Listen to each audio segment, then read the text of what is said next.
afternoon, everyone. My name is Stephanie Afrifa, and I'm moderating this first Whataboutery Regenerative Fashion. There can be no other. I am here in gloomy Rotterdam, and I think there are attendees from all over the world. So it's good afternoon from Rotterdam. Don't know where you are, what time it is there, but I hope you're having a very lovely day. I'm going to talk some more about what is state of fashion. We organized this Whataboutery, and we've been working on this for a few weeks already. And State of Fashion is a fashion platform that connects pioneers in fashion design, research, and business. And in 2018, we organized our first event, Searching for the New Luxury, that addressed the ecological footprint of fashion, the promises of new materials, and also fairness related to labor and working conditions. The events of the past 12 months, the arrival of COVID-19, the pandemic, of course, but also the murder of George Floyd have changed the discussion about fashion. They led to a new and broader focus, and that is decolonizing fashion. And this is what our new program, This is an Intervention, will be about. And what does decolonizing fashion mean? For decades, the fashion system has been shaped by Western ideas of what fashion is, should be, and should do. The system encourages constant growth and renewal, but it excludes other values and other cultures, even though they play a pivotal role in shaping a more restorative new system. Our current fashion system may be globalized, but right now there's just an us and the other.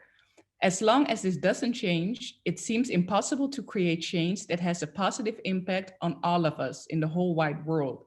So in several online events between now and spring 2021, we will explore this problem and listen to those that are so far have been ignored and discuss what we need to let go of to create actual change. So not just performative visible change, but actual change to the core.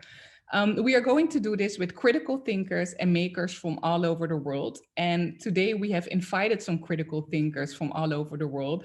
And the first one we're going to start with is Sandra Nissen. But I want to let you guys know that during the talk and during the interview with all the panelists, you can add your questions through the Q&A button. And then I can ask those questions to our speakers. And also at the end of this whole program, there will be like 20 minutes for questions, but it would be great to all be in dialogue with each other. So the first person who I want to introduce is a woman that has wrote a very important text. I think all of you already read that, and if not, you're going to be learning about it all today. And Sandra Niessen is an anthropologist, and she has been studying the Batak cultures, specifically the textiles of North-Sumatra in Indonesia. She has worked and lived there for years. She even speaks the language. And yeah, she wrote a framework, and it's very important in thinking about decolonizing fashion. So usually I would ask for a round of applause, but I can't do that right now. So I want to introduce to you all Sandra Nissen. There she is. Hi, Sandra. Hi, Stephanie. Hi, how are you doing? And good to be with all of our friends all around the world. This is great. Yeah, although we can't see them, we feel them in spirit, right? Absolutely. Yeah. Yeah, so in 2020, you wrote Regenerative Fashion, There Can Be No Other, which is a short version of a long read that you published in Fashion Theory earlier this year, right? Or last year? I think this year, right? No, I wrote it during the lockdown. Oh, during the lockdown. Wow. There are benefits to lockdowns. Right? We have so much time on our hands. Yeah, and that text is called Fashion, Its Sacrifice Zone and Sustainability. And basically you offer us a framework about, you offer us a new way of thinking about fashion as a whole system. And my first question for you is, can you take us on a journey through some of your experiences in Indonesia that led you to writing this text? Like, what got you these very refreshing insights of the fashion industry? Wow, that's a long story, Stephanie, because I've been working in Indonesia for 40 years. And of course, it's not something that happened overnight. It's something that grew slowly. But I think what I'd like to do is go back to the video that we just saw. people are wondering, what was that horrible noise? And what was this old lady doing? This old lady is Ompufino, and she lives in a village very close to where I work in North-Sumatra. And she died on October the 3rd. And she was the last weaver in her village. And this was an ode to her. At the same time, it became part of a larger film by MJ Anashir to put on social media so that people would become aware of the fact that the weavers are disappearing. And I've seen this during the 40 years I've been going back and forth. The weaving has been declining. And it's now at a very critical stage because, well, she's the last one in her village, and many villages don't have anybody anymore, and lots of ethnic groups no longer have weavers. And I've spent the last 10 years working very hard on revitalizing the weaving. And of course, it's not an easy matter. I must say that it kept failing. And during that process, I started to realize what was really going on. And well, there are so many factors. It's a very complex subject area. Yeah. But I'd like to show another video, if I may. This is with Agus, and Agus is in the neighboring village to Ompufino. And I did a Zoom interview with her like you're doing with me. And I asked her about the weaving arts in her village. And this is one little clip that she spoke. Okay, let's check it out. Bulang ini juga kan Inang tahu bahwa mama ada di dalamnya, jiwa mama juga nampak, jiwa Simalungun ada di dalam bulang itu. Sebenarnya beberapa tahun yang lalu bahwa bulang itu adalah suatu kebutuhan untuk melindungi kepala perempuan. Bulang yang modern itu sebenarnya nang itu kan baru sebenarnya. Bulang yang seharusnya Simalungun enggak, bulang yang lampe dia. Yang di kepala itu yang kita bisa buat sendiri gitu tanpa mesin. Jadi biasanya bulang yang seperti yang dibuat Mama Agus itu kan itu kebutuhan. Ke ladang juga bisa, ke pesta juga bisa, kemana-mana. Sebab itu pelindung gitu loh, pelindung wanita. Karena di dalamnya juga ada jiwa yang melindungi wanita. Tapi seiring berjalannya waktu, kedatangan mesin mungkin untuk mempermudah segala pekerjaan orang, sehingga bulang itu juga lama-kelamaan rontok dari diri manusia itu gitu. Lama-kelamaan bulang itu terlepas dari jiwa manusia. Karena apa? Manusia sekarang ekspres, jadi dia mau ada mesin, kita hanya menyediakan uang saja.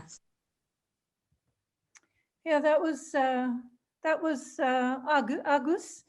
Her mother is a weaver in the neighboring village, and you can see they're competing with the machine, and the machine is producing this thing that's like a cap. You just put it on your head, plop, and it's there. And the original one is something you have to wind around your head. And this is one that is inherited, it goes through the generations. And this is the one that's disappearing. It's the valuable one. It's the one with the incredible handicraft. And this is made with machines. And the machine variety was so much cheaper to make that the hand-woven variety had to die. And so when I tried to revive this textile, I realized it was all about money. It's all about money. They were just simply out-competed. Costs more to produce a textile than they get for selling it. Yeah. And that's like one example of the damage that the current state of the fashion industry causes on cultures. Can you tell me more about the damages it does? Sure, and for that, I'd like to show a photograph. It's the photograph, I think, number 5 in the lineup, PT Indonesia, of some women. These are women working in a bra and underpant factory in Bogor. Yeah. And we have to think of them as the grandchildren of the old lady in the first video. They've left their homes and villages, they've left their cultures, their languages, and they've come to the big city to get a job. The one that who sent me these photographs. I interviewed her as well just this past week. Her story is very, very sad. She lost her father. Her mother is a widow, couldn't look after the younger children. She moved to the city, started to work in a big factory to send money back home. She married, got 2 children herself. Her husband died. Her children had to go back to the village to stay with her mother. And now that with COVID, she no longer has a job and she's destitute. And she asked me if I would share her story. And we have to think of these young women as women who are losing their culture, and their children are growing up usually with their mothers away from their cultures, and the cultures are disappearing as well. So we tend to frame it in terms of, well, at least they've got a job, at least they're able to work in a factory. But I think we have to use a little bit of empathy here and think, what would actually stimulate a young woman to leave her village and go by herself to a big city and work for a pittance? That's not exactly a rosy life. And if they get that because of our purchase of fast fashion, which is throwaway, what they're leaving behind as well is all the craft and the depth of culture that they have known in past generations, thousands of years. So it's a transformation that's happening rather quickly in the world, but the damage is enormous. Yeah. And what I understood from our conversations and the stories you've told us actually, is that they have no choice than to go to the big city and make a living for their families and work in the in places like this. Yeah, they're poor. And I think it's poverty that destroys culture. It's poverty. I mean, why would a person migrate? We know from all the situation in Europe right now with the migrants, they don't leave unless there's war or, you know, a terrible disaster. Yeah. For these young women, the terrible disaster is poverty. Yeah. In most cases. And there's a lot of activism within the fashion industry and mostly surrounding sustainability. But what does that overlook? Because it's not just about sustainability and the resources of the earth. Yeah, I'm glad you phrased it that way, Stephanie, because indeed, when we think of sustainability, we always think of nature, and that tugs on our heartstrings. And, you know, I absolutely stand behind the incredible work by these activists who are looking at reduce, reuse, recycle, and looking at the detriment to the environment. That's incredibly important. They're doing really important work. But what I've said in my writing is there's more to it. And why are we leaving out culture? Why are we talking about diversity in the natural environment and we're not talking about diversity in the cultural environment? And that's just as important. We know from many accounts that it's the indigenous peoples of the world who are protecting our wild places. We really need to have indigenous fashion systems also to be able to be sustained. They're important to us. And how is it possible that we're so limited in our thinking? Yeah. Well, I that's grown up as well. I know when I was writing that article, I had a hard time because it went against the normal way of thinking about fashion. Mm-hmm. And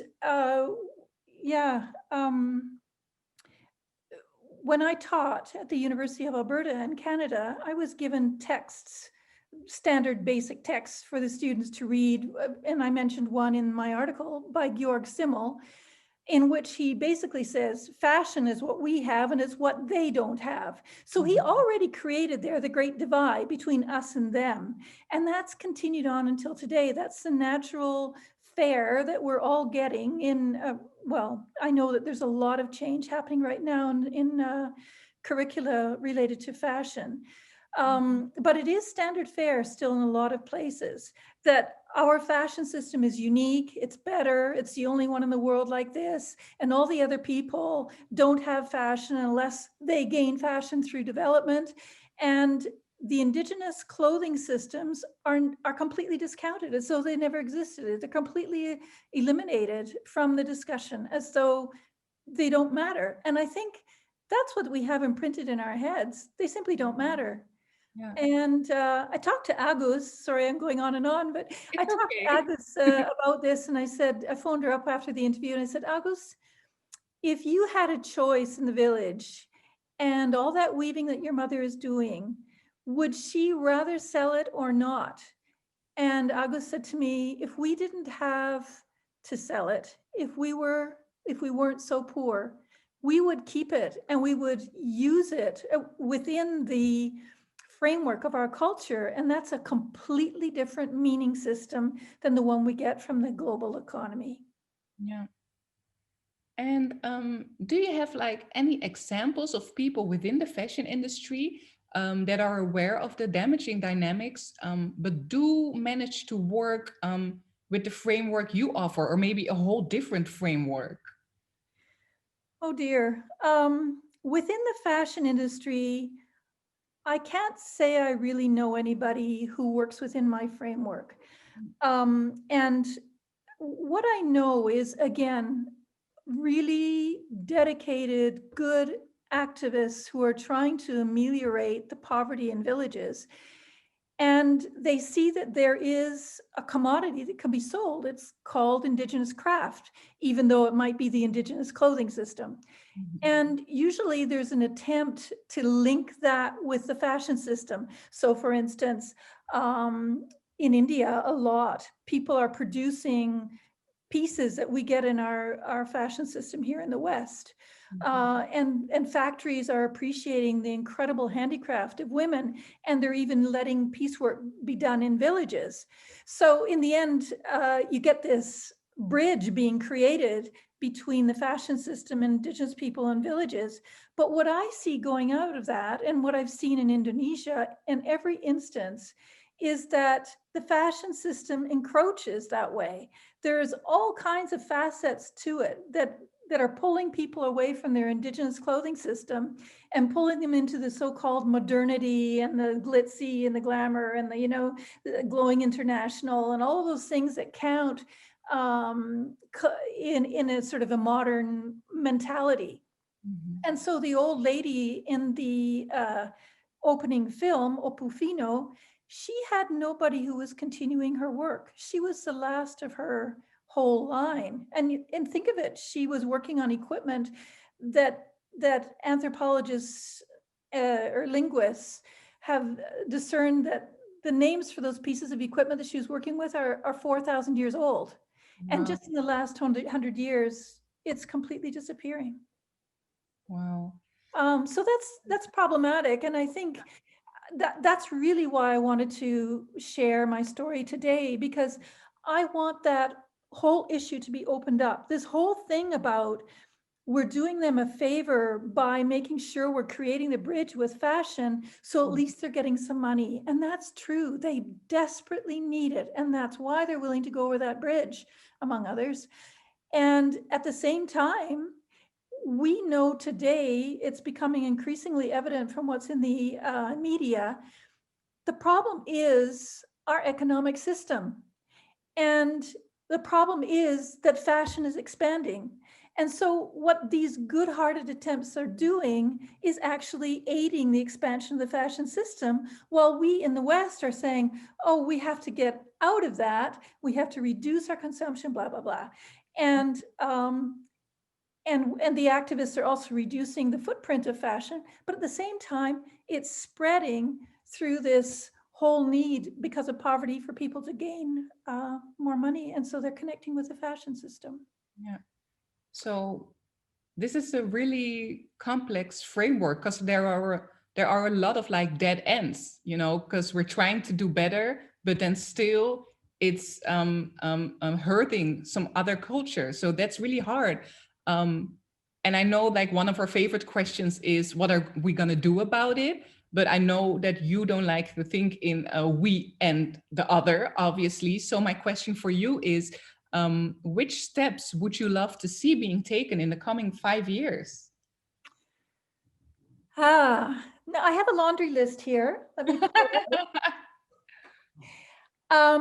in the next 5 years, I'd like to see an awful lot. I think since we're talking about sustainability, we have to talk about getting off fossil fuels.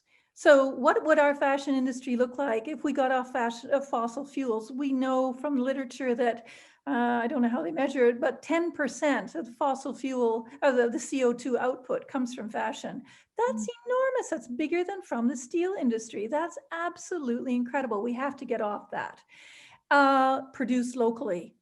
That's very important. But I think in local production, we have to think of those young women in that picture, in those two pictures I showed at the beginning. They are laid off. And in the case of the young woman I mentioned, you know, she's got several children at home in her mother's village she's supporting. Now she's laid off. She can't even support herself. She's not sending money back home. I asked her what's happening back home, and she couldn't tell me. She was too upset. So I don't know if they're starving. I don't know what's happening to her young family back home. So when we produce locally, which we have to do, and we have to think about things like Local Futures, that NGO that's working on local production. At the same time, we have to think of our bigger responsibility. We're the ones who've created this whole system that impoverished the villages. And then when we say, okay, we don't want to have this huge fashion system anymore, let them go, what do they go to? They've been, you know, creating craft was their plan B. When craft, the bottom falls out, like it did in Agus's village, then they go to the city to start working as laborers. When the bottom falls out there, what do they do then? We have to think about that. I'd like to see a dialogue happening north and south, but not a hierarchical one. We're all in the same boat together. We all have to talk about spaceship, planet Earth, and we have to head towards sustainability. There's complementarity between what's happening north and south. Let's go into dialogue with the young woman in the factory, with Agus and her mother, with the Ompufinos in this world. Let's hear each other's stories and move together towards the future. That's a really sort of amorphous principle thing that I think we have to do as soon as possible. But in addition to the, you know, what do I want to see in the 5 years? Reduce, reuse, recycle, recognize, delink, repair. And this North-South dialogue thing is about repair. You hear David Attenborough talking about rewilding. You hear LEAP, the NGO in Canada. I don't know if they're NGO or just activists. I don't know what they are. The LEAP in Canada is a group with Naomi Klein and her husband, Avi Lewis, who are talking about the years of repair in the future, how in the future we have to take a look at the harm we've done and see what we can do to repair it, regenerate. Yeah. And so when I talk about redress in fashion, I think that's the term. When we were not going to talk about rewilding, that's David Attenborough's term. And it is about repair, but let's call it redress in fashion. I'd like to see this whole concept of redress take off. And can you tell us more about what you mean when you say redress? Yeah, the fashion system pulls away from this dichotomous us-them thing, or fashion, non-fashion, and thinks in terms of clothing that I think our curriculums have to change to look at clothing of the world. And of course, we can talk about the fashion system. It's an incredible development in history, the fashion system in the West and what it's done throughout the world. But let's put that in the context of the globe and all the cultures of the world, instead of that us-them framework whereby they are completely eliminated and forgotten. Let's get into this, a whole crucible. Yeah. That's redress. Aspiration. But I also think like one of the things that's essential is that, we have to listen more, because we always think that we in the West know the answers to everything. But it's even today in this event, like we're speaking, you and I are talking, and then we have 3 panelists, but there's no one from the South, not South America, not Asia, not Africa. What do you think about that?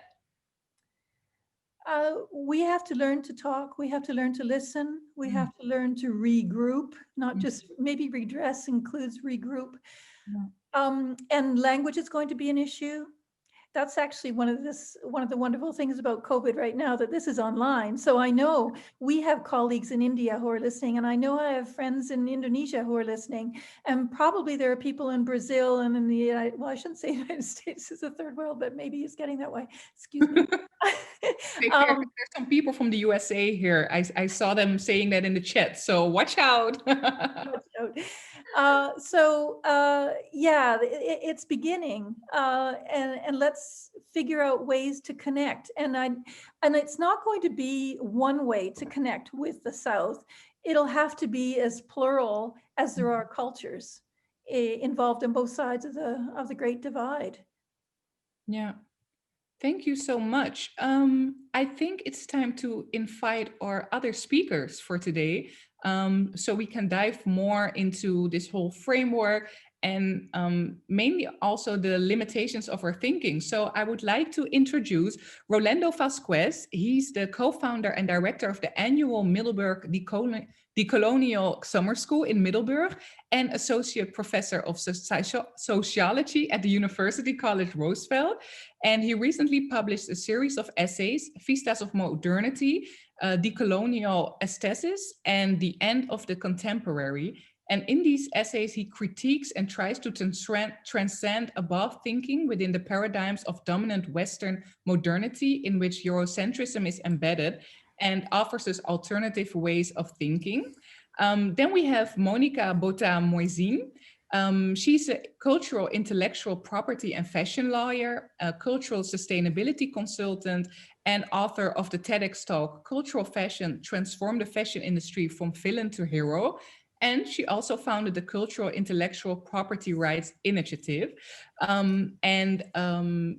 She is like one of the few people that is always at the interesting crossroad between theory and practice, between conceptual frameworks and implementation of reality of these concepts. And she is doing field work at grassroots level, but also she's a lawyer, so that's very interesting.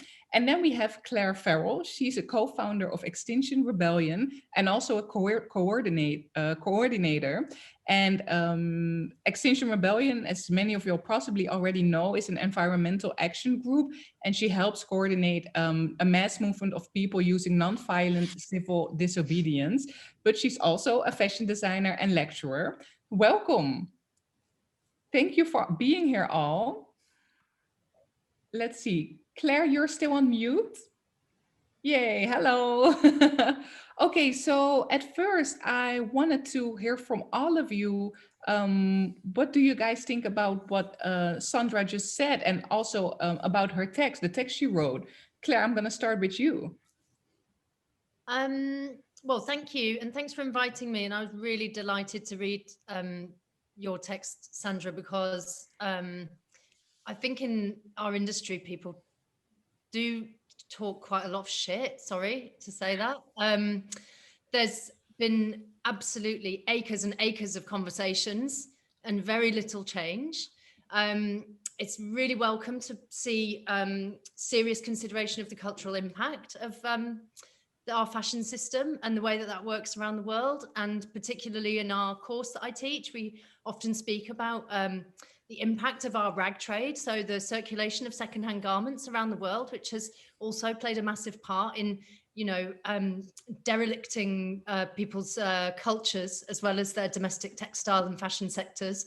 And I guess the thing that I've really stood out to me in this piece was the sort of common theme, which is going on for me, at least, with the conversations in the fashion team in Extinction Rebellion about pluriversality and looking at how we can bring people together to consider the situation that we are collectively in. And some people have said, it's like the Titanic. We are all in the same boat, but some of us are on the top and might get might get off it, and some people are really in the bottom of the boat and there's no way out for them. And COVID and the increase in the sort of troubles that are being felt in the fashion and textile sector all over the world are it's really exposing the problems that we've got in the global system and the sort of domination of the Western mindset in that. So yeah, I guess I just want to sort of thank you massively and celebrate your work in this, because it's definitely, the cultural piece is the thing that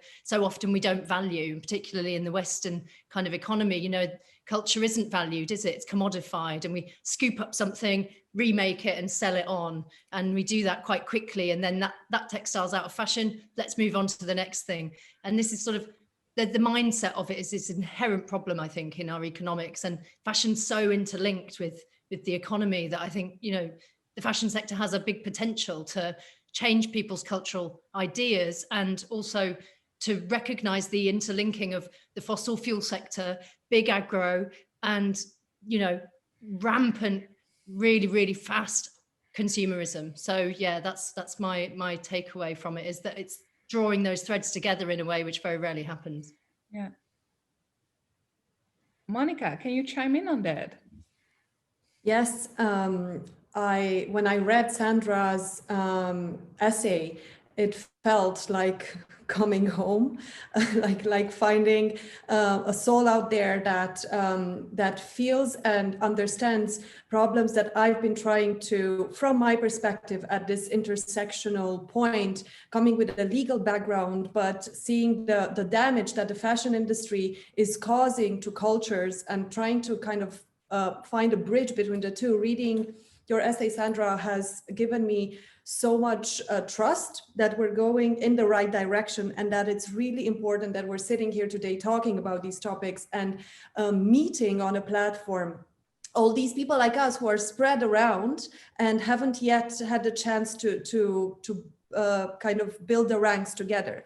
And I want to touch upon a few points, kind of to show in a way the mirroring of your ideas in the work that we do at the Cultural Intellectual Property Rights Initiative, which has been a very controversial creation from the onset, because as opposed to the predominant, let's say, Western legal conception of the public domain, what I was bringing forward in my academic work at the beginning of the initiative, so to say, was let's look at traditional knowledge and traditional cultural expressions, which are basically craft techniques and all this knowledge that textiles, craftsmanship is built into this. Let's not look at them as belonging to no one. This is the Western concept. They belong to the public domain. They are res nullius. They belong to no one. And I was saying, no, they belong to someone. And we have to credit this someone. We have to ask them for consent to use them in different ways. And we have to compensate them. We have to engage them in conversations. That's how the Cultural Intellectual Property Rights Initiative was born, as an extra legal body, as an extra, providing extra legal tools and frameworks. The 3 C's rule framework is one of them. It stands for consent, credit, and compensation. And at the moment, we have projects around the world that are being developed, fashion projects that are being developed within this framework, with the respect of the 3 C's. In India, in Germany, in Laos, in Romania, and in Guatemala. So it's been a tough start for us, but we realized that just from the legal side, you cannot create the change. You have to come with the fashion industry together and meet at the crossroads. That's what the platform, our platform, does. We kind of mediate relationships between the interests of the fashion industry and that of indigenous people and local communities, because it can only be through dialogue and understanding that we are an ecosystem that this can change.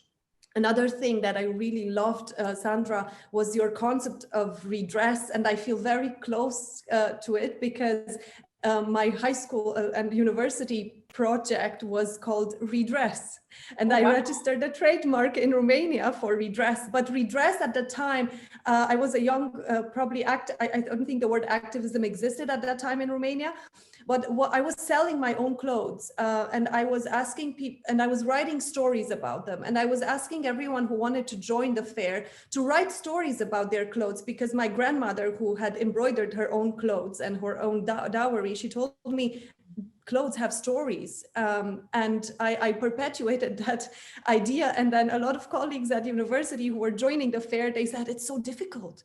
Like, I just bought this for my sister's wedding. What do I? And then it was this kind of awareness. We don't have stories. We don't have an emotional connection with our clothes. And this is, in a way, this is what kind of takes us back to regenerative fashion and learning from traditional knowledge holders, because you say, Sandra, at some point that recognizing non-fashion systems may contribute positively to the way we develop sustainability systems today. But I would say, maybe because I'm a lawyer, and that it certainly will. It does contribute. It not only may. There is culturally embedded sustainability practices in everywhere around the world. Upcycling, recycling is nothing new. Our studies in, me and my colleague, Rafael, we've been doing this field work in India earlier this year before the pandemic, looking at what does sustainability in the Indian cultural context mean. And upcycling, recycling are designed to minimize waste, are concepts that are culturally embedded in here. There isn't even a word in Hindi for sustainability. So we have to really think about, and I'll end here, how do we use these concepts? How, because they're there in other cultures, and we don't have to come from the West to say these are, the measures of sustainability. One of our members, Akaru, says it so beautifully, Indian-based concept and project. They say sustainability cannot be measured. It's an individual commitment. And I think that's such a great statement coming from the South, if you want, from the global South to us, to give us some food for thought. Thank you so much. Before I go to Rolando, Sandra, I saw you nodding in agreement. Do you want to respond to this? Well, actually, there is an issue, and I was so interested to see what Monica would say today, because Monica's looking at precisely the bridge between indigenous fashion systems of all kinds, I think, and the indigenous clothing systems, let me say that so that we're not confused with the word clothing and fashion, and the Western fashion system. And I know her heart's in the right place. She's interested in making sure that there's not going to be appropriation or use that's inappropriate. And so that's why she talks about going from villain to hero. So the fashion system is actually putting money, or probably credit as well, into indigenous systems. But my concern here was that that's also a way, that bridge, when it's there, it also pulls people away from their cultural systems. And so that's why I was curious how Monica would react. And I'd like to, if I could, if it's possible, to put up that one slide with Angelina Aspoin from Guatemala. I don't know if our audiovisual people have that still online, but she's an activist lawyer from a small village in Guatemala. Oh yeah, here it is. No, it's the next one, the one after that. Yes, there she is, Angelina Aspoin. And she has, for the first time that I'm aware of, she has ensured that there's collective intellectual property recognized. So it's not just individual designers and so on, which we know in the West, but this village is recognized as being the owner of its designs. Thank you for the video, for the slide. And that means, hands off. This is our territory. That means no bridge. We've had enough of these bridges. Let's have no bridge. Let's have our own table. Let's not sit at the Western table. And I'm wondering if Rolando is actually going to want to respond to that too. So that for me is sort of the crux of the matter. And also, when the designers in our group are going to talk about how are they going to deal with my paper and this discussion, I think that's the number, the nexus where the rubber hits the road. Yeah. So Rolando, you've heard a lot already. Yes. Do you want to respond to it? Yes. First of all, thank you very much for the conversation. I'm really happy to be here. I'm also, really happy to see fashion entering into the decolonial discussion. and the decolonial discussion entering into fashion, which is where I'm coming from, the decolonial scholarship. And because clearly in Sandra's paper and the presentation, you can see through fashion how the colonial wound, what we call the colonial wound, and the colonial difference is so much alive, and how we are complicit with it as consumers, and how through the consumption of fashion, we are complicit with a system that is dependent on the suffering of others and the destruction of the earth. So one of the central questions in my work is precisely what we call the ethical question. How can we live an ethical life in a world in which our well-being, our enjoyment is dependent on the suffering of others and the destruction of earth? And I think fashion is really one of these locations where you see this vividly, and where this question becomes unavoidable, even though it has been avoided for very long. But finally, it is being kind of discussed. I mean, it has been discussed, obviously, but now it is taking a lot of weight, I think.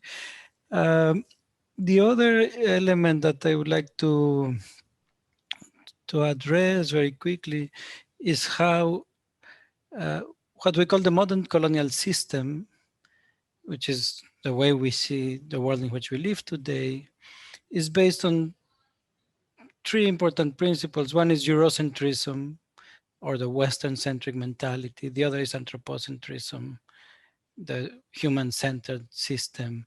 And the third is what we call contemporaneity, only the time of novelty and the time of the now as a valid time, the time of consumption, of desire. And so the decolonial is questioning, and I see this happening in Sandra's paper and conversation, is questioning how Eurocentrism leads us into earthlessness, the loss of the earth, how anthropocentrism leads us into earthlessness, the human-centered system. Eurocentrism leads us into worldlessness, the loss of other worlds of meaning, and the impossibility of the pluriverse, or of a world that is plural, and how the cult of novelty or contemporaneity leads us into oblivion, the forgetfulness of memory. So how fabric in all cultures, I think, meant memory. It was a register, like a book will be, like a library will be. And the oral histories were there. The sensing histories, the relation to nature was there. So the loss of these weavers is the loss of worlds, is what we call wordlessness, the driving towards an impoverishing of our historical existence in a world that is losing its worlds, in a world that is losing its earth, where we are becoming orphans of the earth, and in a world in which is losing its time because it has no memory and it just lives in the show of the now of fashion. So I think it is very beautiful how these elements move in this conversation. And just to end, I think it's very important to highlight that in the decolonial, we precisely don't make an economic-centered analysis. So not all is the economy. Actually, a lot of oppression is happening through the control of knowledge, so through epistemology, through the control of aesthetics, the control of our sensing and experience, the control of our memory. So obviously the economy is a force, but that economy is connected to other forms of power, like also gender and race, that are not reducible to the problem of the economy. We can have an economic just world, like let's say in the welfare society in Europe, where there is almost no poverty if you want, in Scandinavia, and you can still have racism, patriarchy, and all sorts of colonial violence. So I think we need to also try to decenter the economy when we discuss matters of decoloniality, and that's why decoloniality is not just a critique of political economy. Okay, I'm very academic, but that's my field. So, but I wanted to contribute with these elements to the conversation. Thank you so much. Sandra, you want to respond to this? Oh yeah, So rich. Every time I hear Rolando speak, I want to write down every word and record it and listen to it 100 times because I feel it's so rich. And he always captures the very essence of things that we can see around us, it manifested in so many ways. I want to write a sequel, Rolando, to this piece because at this point I just talk about the Great Divide, the us-them. And of course, fashion has its whole other aspect of how is it seducing people away from their cultures. And that's a very complex issue. And fashion is so rich in its seductive techniques that I knew I couldn't prop all of that into this one article. And that has to be the sequel. And I think that's what you're getting at with the oppression through other knowledge systems and the loss of memories. And that's really where I'd like to go in the next step. So hold your breath. We're not there yet, so let's focus on this first.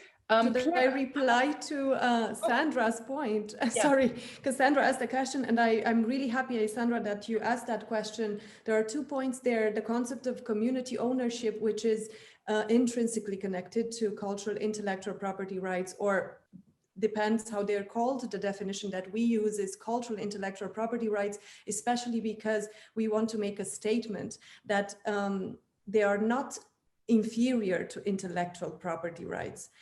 Because currently the World Intellectual Property Rights Organization and the legal system places protection of traditional knowledge and traditional cultural expressions under the framework of intellectual property, which is a colonial construction and came first to being in the 18th century. So our statement was they are the same value. They should be at the same level. These systems that protect indigenous knowledge systems, these tools that protect indigenous knowledge systems, these tools which don't exist now, but we call them traditional knowledge and traditional cultural expressions, and patents, trademarks, and so on. That was in relation to the terminology. And then to connect to my colleague in Guatemala, I heard about her work and I'm a big fan of hers. This shows us so clearly how communities around the world have a voice of their own and a position of their own.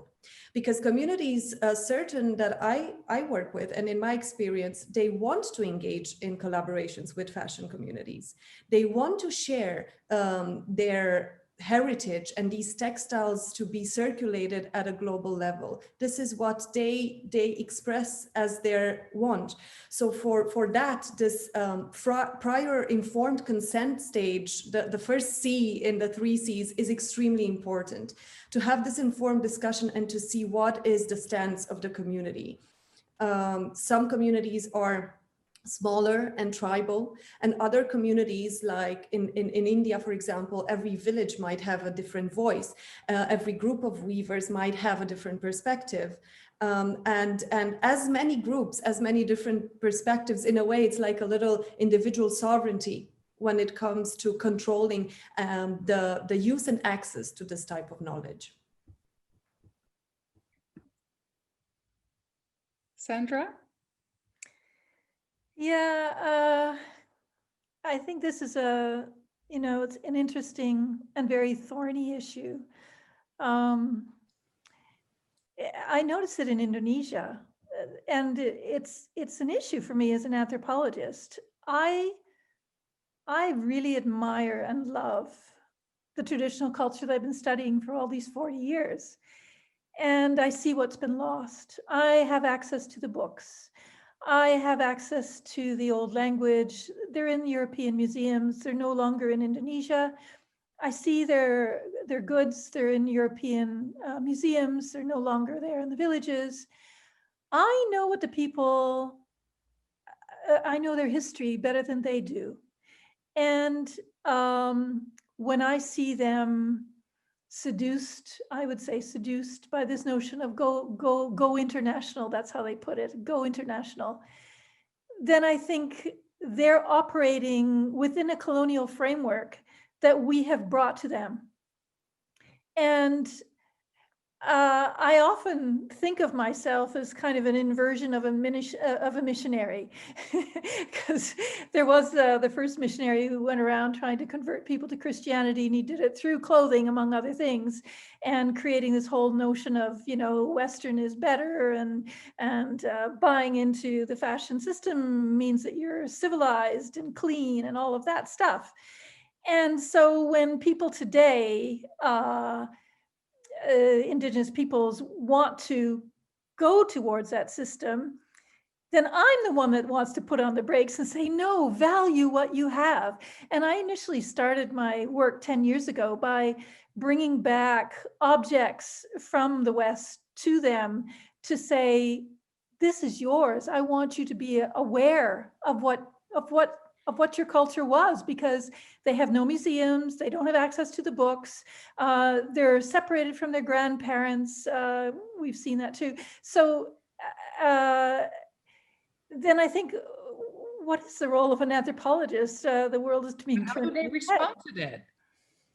Well, in a variety of ways. I remember once showing my big fat book on batak textiles at 600 pages, full color, all the textile types in there that most of them have been forgotten.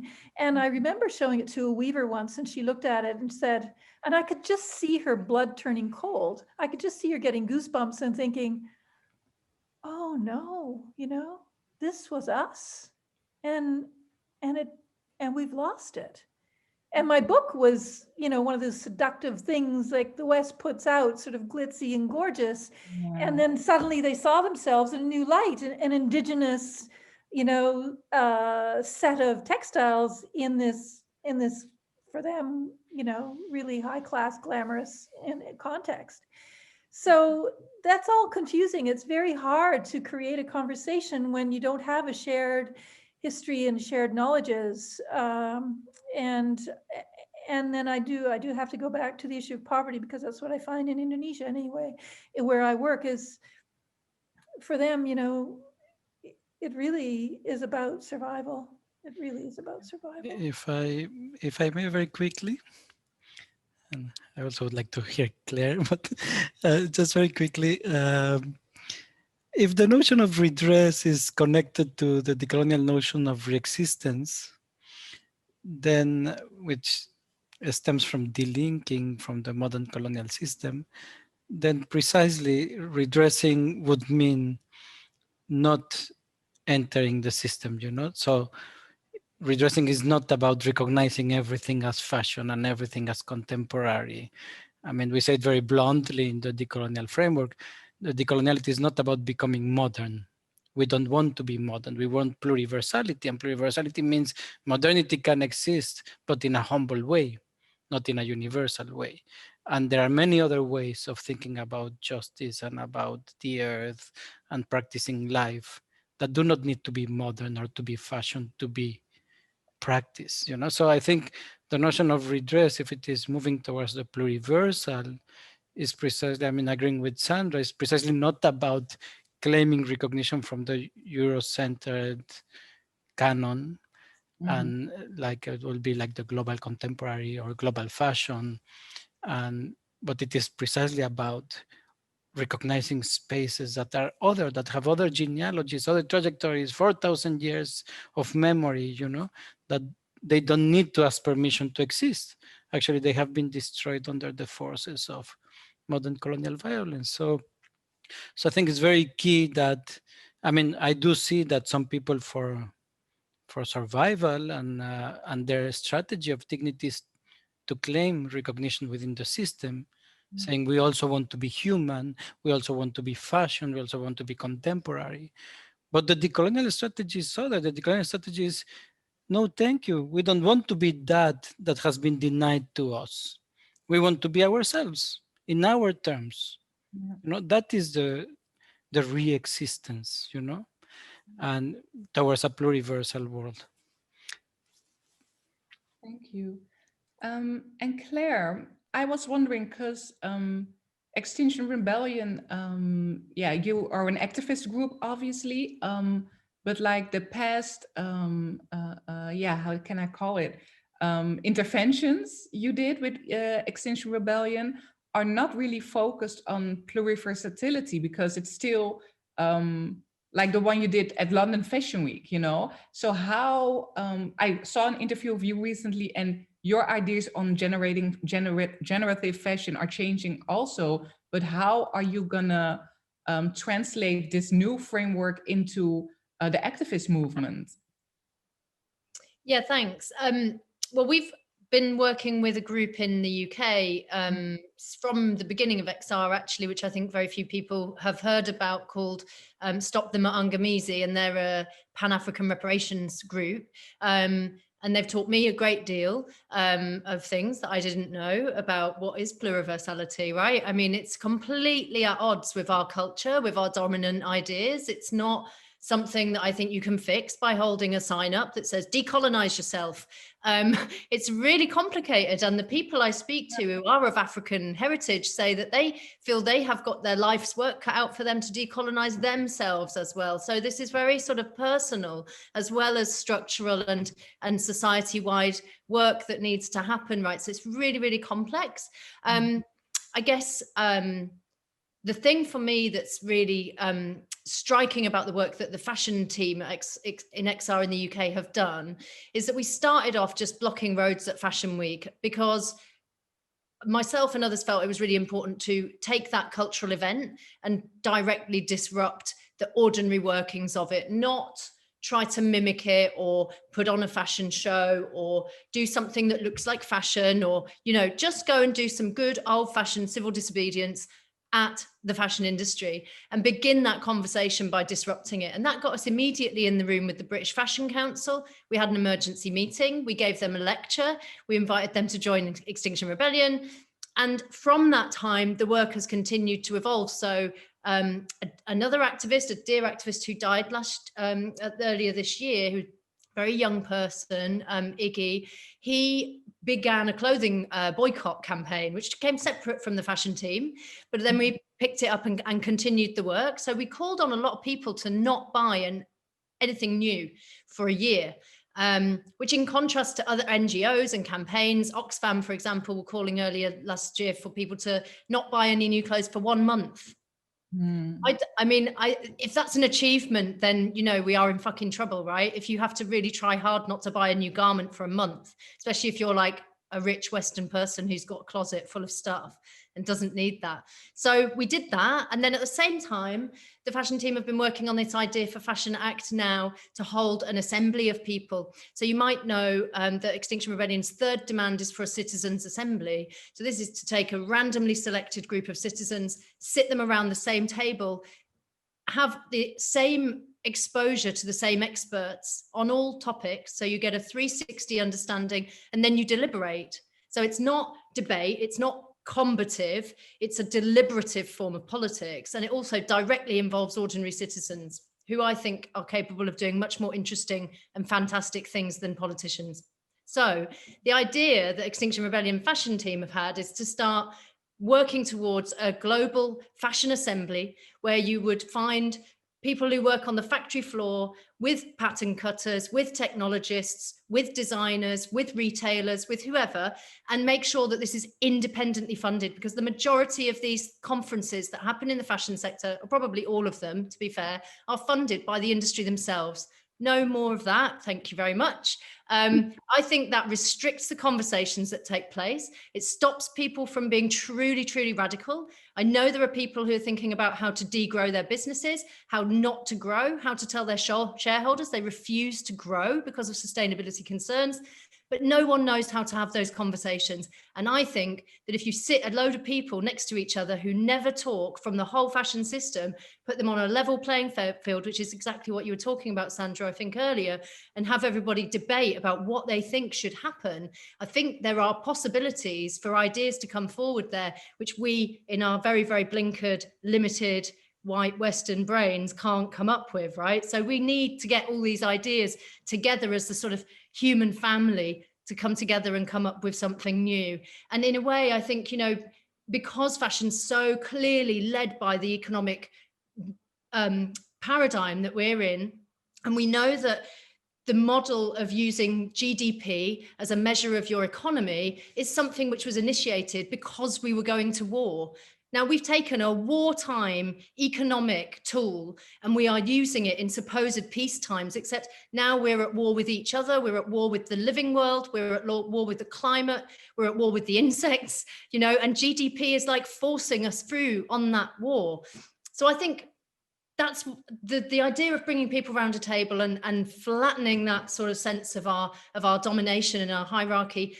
Hopefully we can begin with that conversation. And I know there are other people who are associated with XR who are currently working on a project to bring together a global citizens assembly, which would be 1,000 people from all over the world, chosen at random. There are many, many issues with how you do that, if you want to include people with no address, for example, but they're working on all these technical aspects with a big group of majority world activists to help to set up the framework for how that will happen. And I think even if you just show someone a photograph of what that looks like and you see that there are 10 or 11% white faces in the actual global family, if you show people represented proportionally, then we will start to realize who is on this planet with us, right? Because there's a lot of people that we're not hearing from and that we're not speaking to. And so that's our kind of aim, is to open the conversations about restoration, about restorative justice, about degrowth, about divestment, and about looking at this through a reparations framework. And hopefully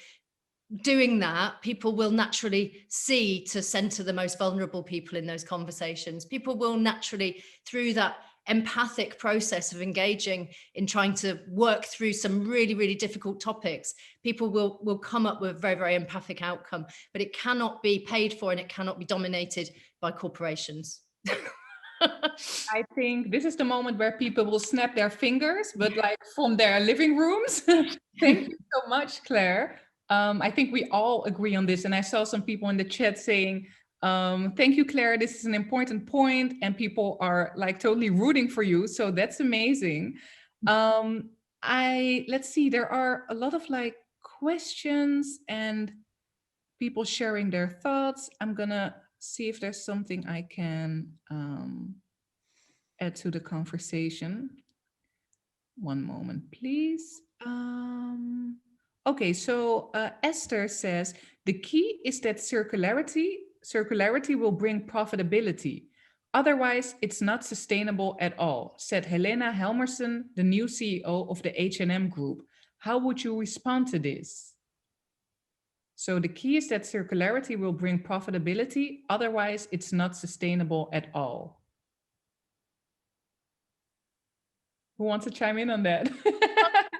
I don't want to take up all the space, but just, you know, I think the idea of things needing to be extremely profitable is a massive problem, because we know that the growth logic, to quote Kate Fletcher, the growth logic is the problem. We can't carry on expanding. We can't carry on taking things from future generations, which is what we're doing. So no, I totally disagree. I think the whole point of being sustainable has been undermined by us feeling like blinkered, that we have to do it within an economic system which is fundamentally incapable of it. And that's why I think we've wasted decades talking nonsense about things that will never work. And the idea of sustainability, you know, beginning from a place of capitalistic profit is really, you know, it seems to me it's becoming very obvious that conversation is a stupid conversation, and we need to find some new ones to have which are more exciting and that offer us something that we've never thought of before to talk about, you know.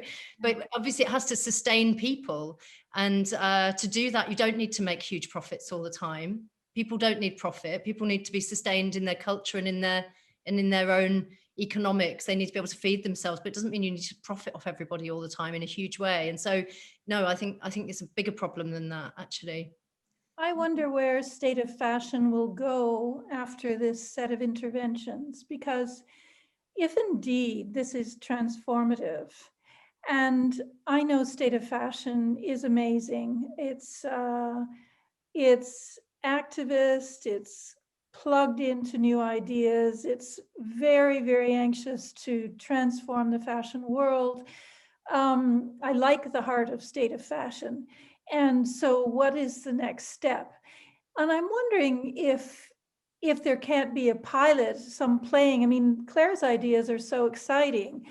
And State of Fashion is funded by the Dutch government, and that's a huge advantage. What can State of Fashion do within the Dutch context or within a global context to start creating new conversations with new values and leaving the economic one as a dependent one rather than the focal one? Thank you. And there's a question for Rolando. Rolando mentions the possibility of living an ethical life. Do you think it's possible to live an ethical life under capitalism? And if yes, how? I really want to know. I would like to know too. I think this is very big. This is a very big question.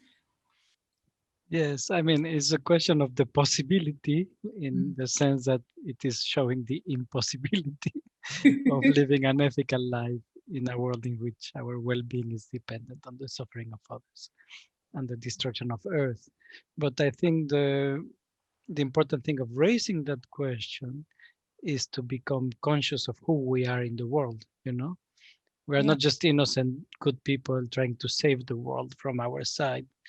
We are people that are implicated in the suffering of others. And as soon as we look at the history of the clothes we use, even if they are secondhand clothes, they have a history of destitution and suffering and ecocide. So we are implicated and we are enjoying it. That is one of the most terrible things. I think that when we go to consume to the supermarket or when we go into fashion, you enter into a logic in which you begin enjoying.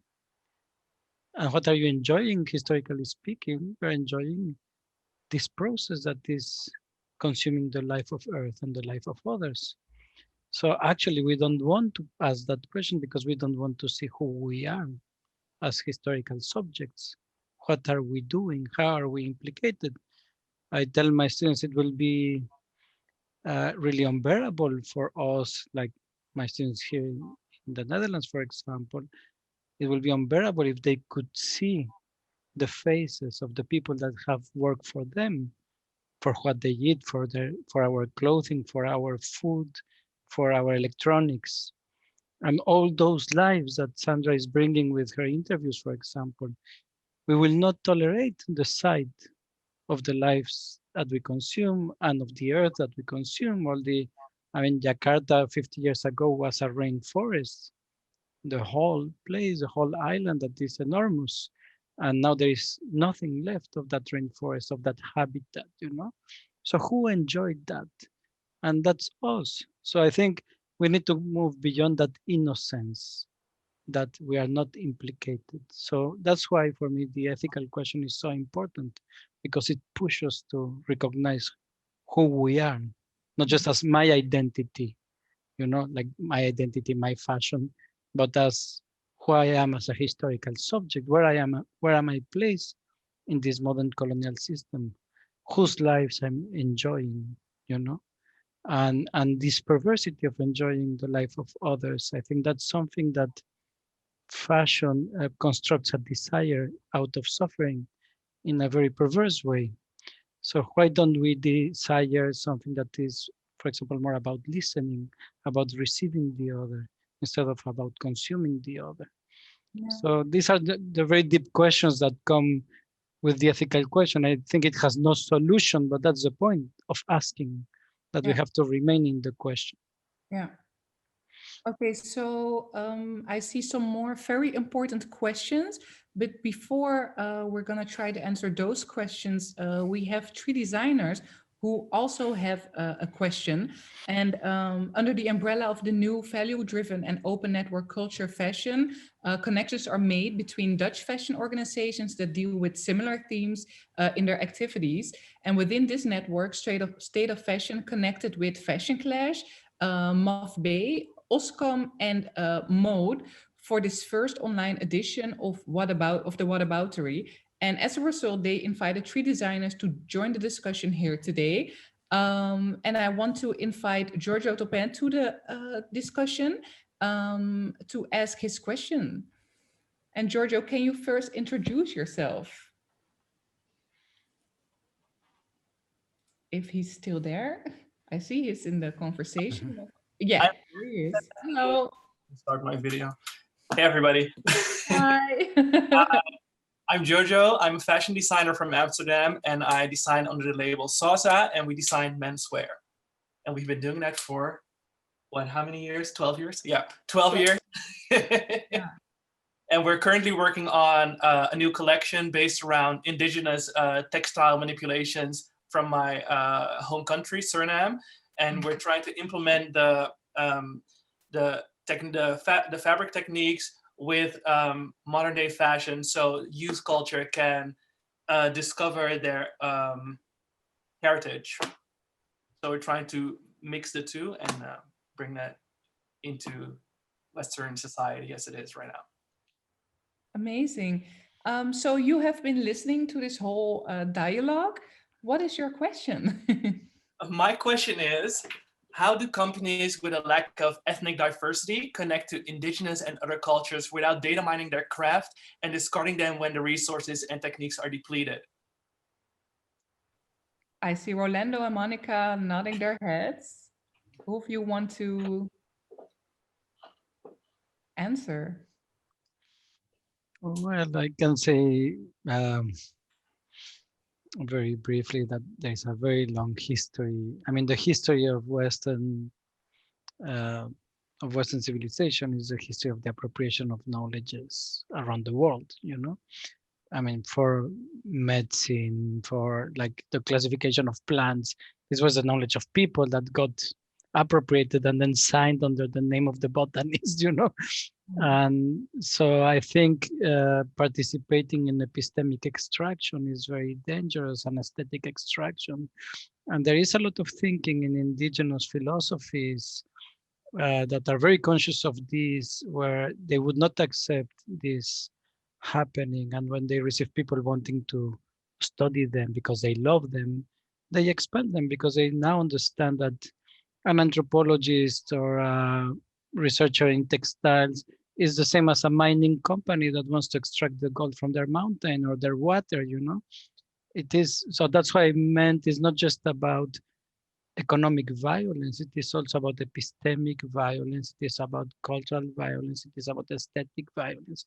So we need to see that there is all sorts of power that circulate in things that we might think are innocent, or that actually we are recognizing them, but that are actually extracting and depleting the life of people and destroying the world, as Sandra was mentioning, relegating them to oblivion or to be discarded, you know, once they are collected. I mean, the Tropen Museum here in Amsterdam, as you know, has this huge collection of batiks, you know. These are, in a way, death textiles because their ancestral memory is not there anymore. We have the fabrics. In a workshop, I was with Sandra at the Center for Material Culture. We were in front of these incredible objects of the collection, and it's, you are filled with sadness because they are left into oblivion. They are really, the object is there, but it's muted, you know, and that is the loss of worlds and what we call, I finish with this, what we really call the loss of the future. Because destroying the future is not the lack of innovation. Destroying the future is when you destroy the possibility of the diversity of the world to carry on. When you end up species, when you end up languages, when you end up cultures, these cultures, species, languages have no more future. So we are really facing a radical impoverishment and reduction of the future. I would also like to respond, Stephanie, to this question. Giorgio, I think it's a very good question. And it's so important that you ask it because the fashion industry doesn't really ask this question. What we've been trying to do in the past 2 years is to make the fashion industry ask this question. We've been like a little thorn coming here with all these legal concepts and talking about the rights of the other, if you want. We just don't call them the other, we call them in general indigenous people and local communities, because in Romania, we are a local community that technically comes from the West, but we have been as exploited as any other community. I mean, these are Romanian blouses that at the moment are, this is done over 60 50 years ago. At the moment, this kind of technique is only in the custodianship of very few people, and it's not really integrated in the textile world anymore, because these designs are copied or printed onto fabrics and embroidered with machines and instead of with hands. So it's not only discarding the people, it's discarding or nullifying the whole heritage of my people. But how to do it right? We have a campaign that we launched last month. It's called the 3 C's. Get weaving.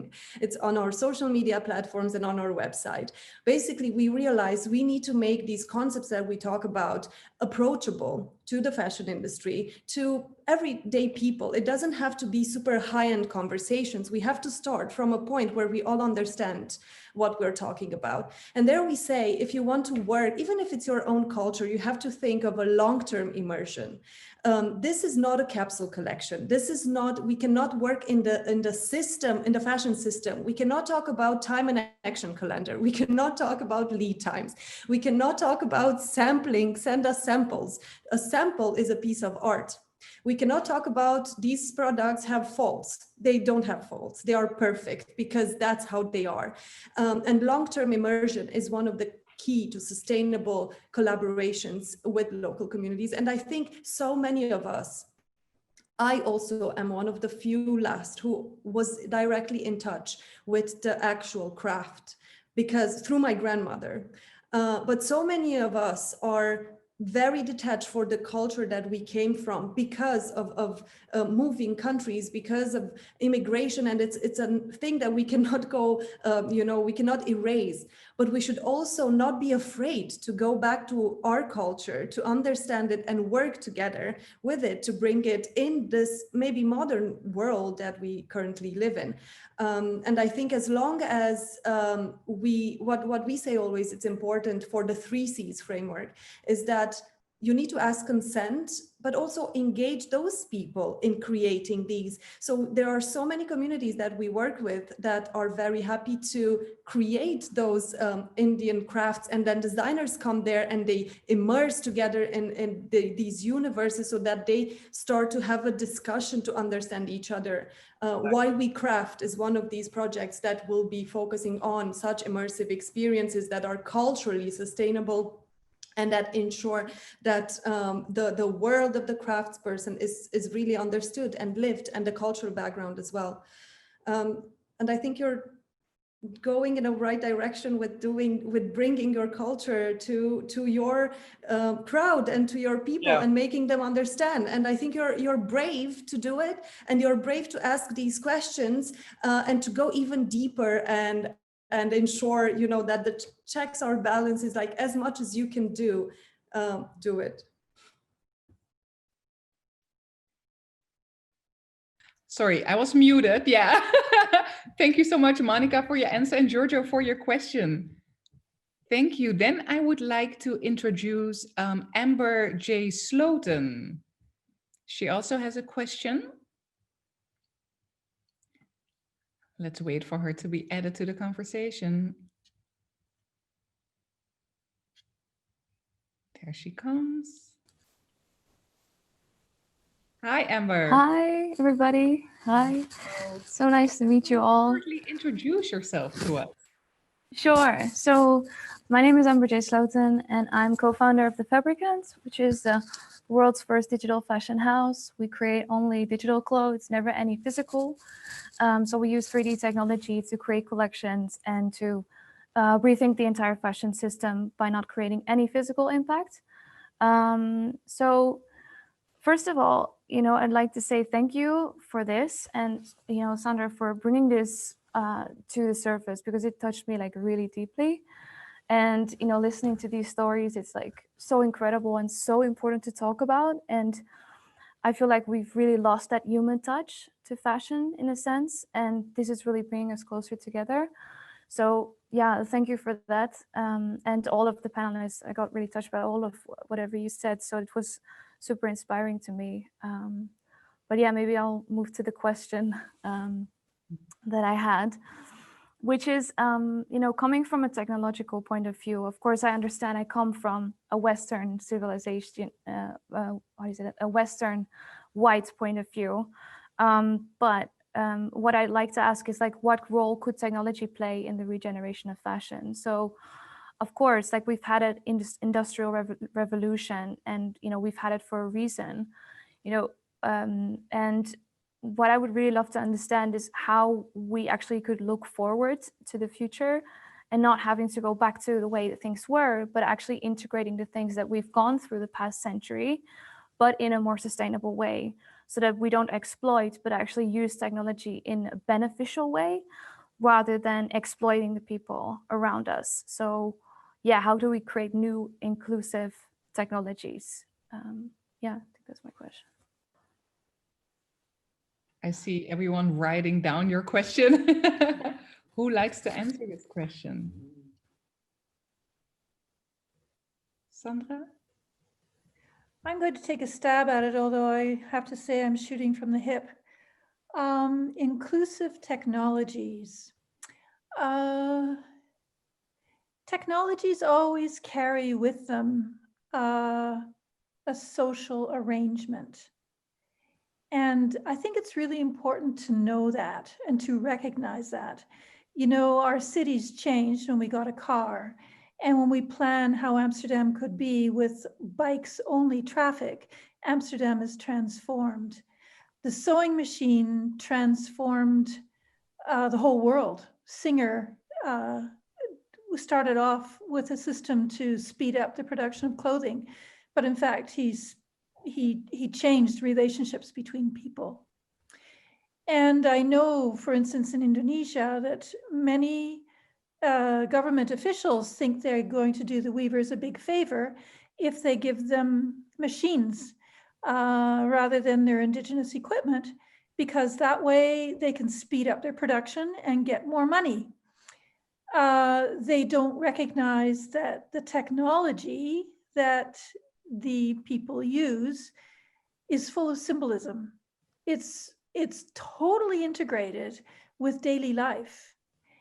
And it's already inclusive, 100%. It's so inclusive. It's history and culture and language and relations between the sexes, you name it. It's all built into the equipment. And so when they get a new piece of technology, in fact, they're alienating themselves from their own culture. And so when you're asking a question like, what kinds of technologies can we use that or invent that are inclusive? I can't answer that because I'm not a technological person. I'm an anthropologist. But I would say, what are the social relations that are being created? What are the ones being destroyed? What do you want to accomplish with your new technologies? If you talk about going to the future, where is that future? What does that mean to go to the future? I think as I said, we're all on this this spaceship Earth together, and where we want to go is a better world. A sustainable world. We want to survive. And so I guess I come back to the original point of my paper where I say, let's go to the place where there's a confluence between sustainability and heavens. What did I say? It was the first paragraph of my paper. We're not talking separately about racism and sustainability, but where they meet, that nexus. And I would just say, let's be really, really careful about new technologies. I would rather ask a different question. I guess in the course of all of my study so far, I've found that the most powerful word that I've come across, the most game-changing word, is empathy. Empathy, if we truly had empathy for other systems of life, we wouldn't be doing the damage that we're doing now. I think it's Beautiful. totally transformative. Yeah, And that's where I'd like to go. That's where I'd like to look. beautiful. I Thank love you. that. Yeah, thank you for that. It's incredible. Does that answer your question? Yeah, definitely. I mean, there's many more questions popping up in my head, but I think, you know, for now, like this definitely answers my question. And I think empathy in general is a big topic in the world right now, which we could all use. So yeah, thank you so much, everyone. Thank you. Have a great day. You too. Let's see, then there's another question from one of the designers at Culture Fashion, and that is Princess Bangura. I would like to invite her to the conversation. Technology is slow, right? It's supposed to be so good, but or am I just being impatient? There she is.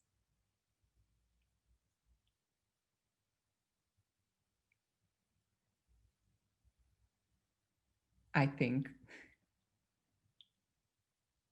Yes, there she is. Hi, Princess. Hi. Hi. Nice to meet you. And thank you very much for this. It's really inspiring. First thing first, just to be clear, I'm not a designer. I'm a performance art student. I study. Yeah, I study at the Theatre Academy in Maastricht. And but most of my works are mostly infused with fashion because I love the idea of transformation, and I loved transformation based through my cultural heritage. And I come from West Africa, Sierra Leone, and since I've been here, and in short, since I started study at the Theatre Academy in Maastricht, I've always tried to dive back into where I'm from and what my culture is and the craft, and how can I bring more light and to it into the work I do and make it known to the Western society, and also infuse it with the classes I get from school. But most times, as a student, it's really hard for me to find inspirations because there are not that many books, there are not that many materials that are being offered to me as African students who wants to create more works that portrays the African society. And even my teachers, when we talk about artists, we always talk about Western artists, when it's about the Western societies, about Western books. So it was really hard for me to find recognition. So that how do you say, that has always been my struggle. So my question is, for students like us who are looking for recognition, whether it's in fashion, whether it's in performing arts or visual arts or what kind of art form, how do you aim to infuse the regeneration of fashion through the educational system to create more awareness, to create more substance and materials, so that we can find more tools to engage and grow and tell the stories we want to tell? I think, Monica, you can answer this question. Yes, I would love to answer this question, just from my perspective, obviously, and the work we do, again, at the Cultural Intellectual Property Rights Initiative. One of our in our mission statement, we say we look at fashion as a form of education and of promoting traditional cultural expressions and cultural diversity around the world. What I feel, and I was on a different panel in a very different context yesterday, and this question was asked very similarly, I mean, in the reverse, in the sense that how should the education system change? What are we missing in this education system? Because I am not, my work is more on the ground and more entrepreneur. I'm a cultural entrepreneur rather than a researcher or an academician. And what I see is that it's this immersion and this practical experience is missing a lot. Why only look at books? these books have been written through the perspectives of some people who were there in researching in a way or another. Field work is done only or starts from ethnography and anthropology. In fashion studies, it has come quite late in a way in what fashion studies are kind of like the fashion academia, let's say, because I went back to school in 2008 to the Swedish School of Textiles and started doing a master's degree in textile value chain management and started discovering the whole plethora of books and what is, you know, fashion academics and what is anthropological, ethnographical, or other types of academics.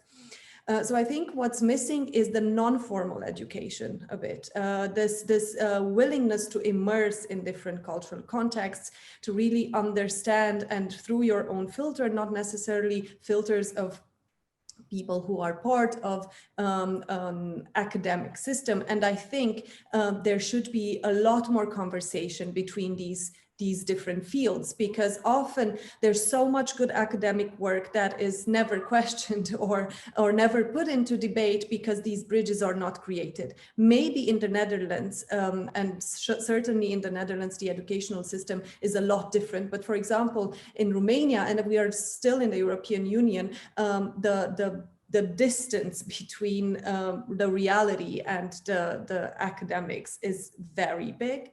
And maybe you should not necessarily look for recognition from anywhere else, but just go and express yourself through how you see this dynamic, not necessarily looking for documents that attest your culture. We have one project at the moment that we're working on where we are collecting or trying to, members of an indigenous community are sharing their knowledge and expressing their views on their culture. And there are no books that document this, that have ever really documented this community. And it's their own creation as a community. It's their collective creation. So I think that's also a very beautiful thing to look into. I don't know if I managed to answer your question. I would like to add a little bit to the conversation.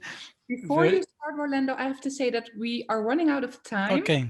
If you can keep it short, thank you. Yes. Well, I will advise you, Princess, to connect. And there is a lot happening around decolonizing the university, student associations like in University of Amsterdam, University of Color, like the Black Archives in Amsterdam, like Save It Contemporary in Berlin, the Decolonial Summer School, the work of Professor Gloria Becker. So the diaspora artists, like the theater artist Patrice Nayambana from Sierra Leone. So there is a lot of people out there that have their this. Who was from Sierra Leone? Patrice Nayambana. I will put him in the chat. And so, you know, there is so many people carrying these questions. The problem is that when you come into a white institution, you might feel isolated and that there is nothing in the curriculum about it. So you have to reach out to student movements, to the scholars that are discussing the topic, to the anti-racist struggle, in this case in the Netherlands, and then you will find there is so much material and so much support and it's so much alive, you know. But you need to connect. You cannot wait for your teacher to bring you that into the classroom, you know. You need to demand it. So, and that's how we are changing institutions. We are not changing institutions from the top. Also, the museums are being questioned. How we decolonize the museum, the ethnographic museum, the contemporary art museum. So all this is happening and it's very much alive.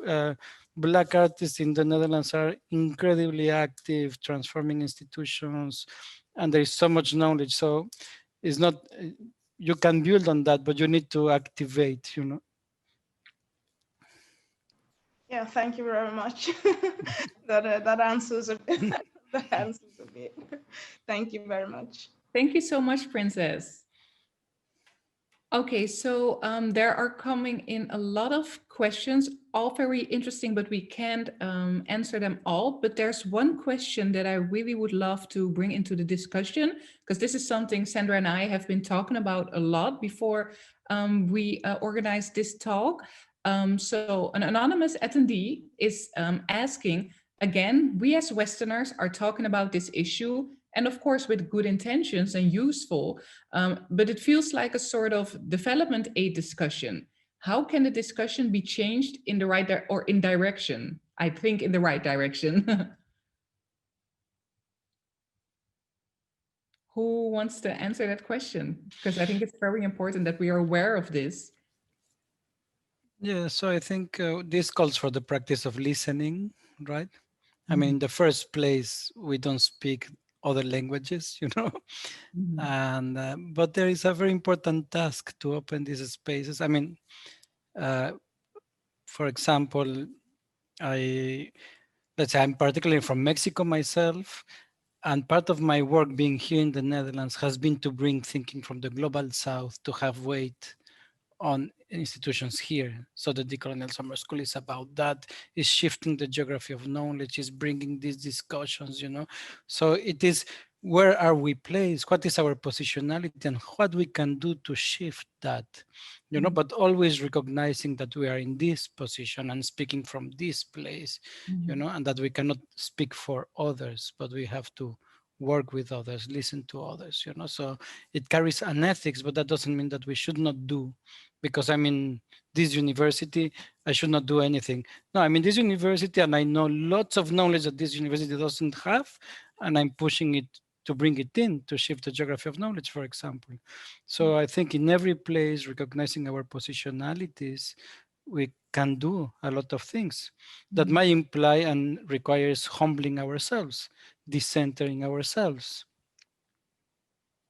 Thank you.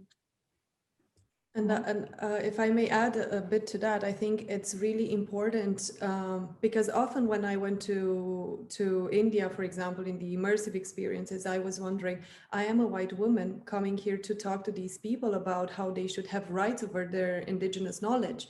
Who am I to do that? They have the right to self-determination. It should be them who assert it.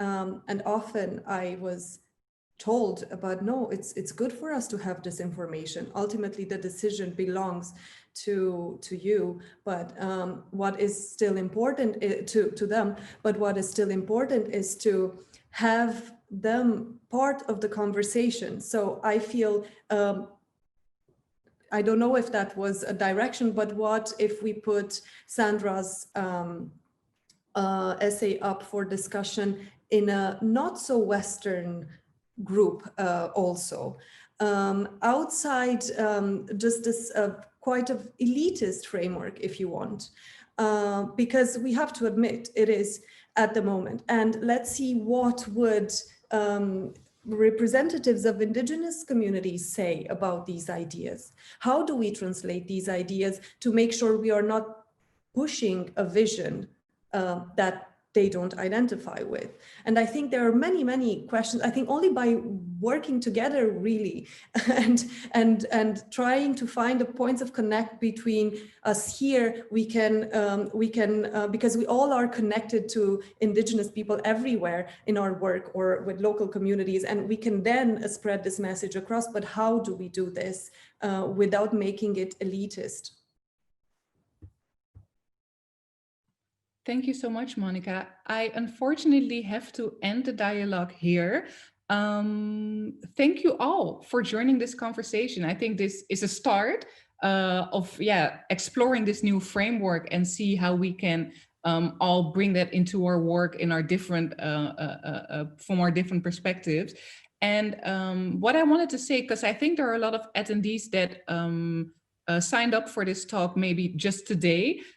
Some people received the text but have not yet read it. But I think that the organization will still send you an email with the text, because it's really important to read, and then you have like the core of the framework just on paper to read. Then I would like to thank everyone who was involved. I have a list here, so I'm gonna read it all. Of course, Sandra Nissen and the Research Collective Decolonizing Fashion, Chanel Trappan at Mumster, Jan Jansen Willen, the Impact Hub, and the key partners of State of Fashion, Artes, Museum Arnhem, and Fashion and Design Festival Arnhem. José Teunissen, The Culture Fashion Network, and especially Branko Popovic, Charmaine Bartes, and Iris Ruijs.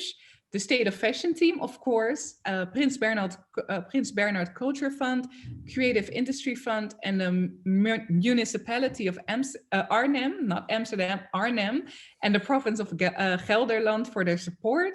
Also save the date for our coming masterclass. That's the therapy session in collaboration with Dutch designer Berend Brus. And our next Whataboutery on November 25th, save the date. And then again, I want to thank you, Claire, Monica, and Rolando for joining this conversation. As I already said, this is just a start, but thank you so much for sharing your perspectives on this. Thank you very much. Thanks so much. Have a great evening. Wonderful. Bye. Bye-bye. Bye-bye, everyone.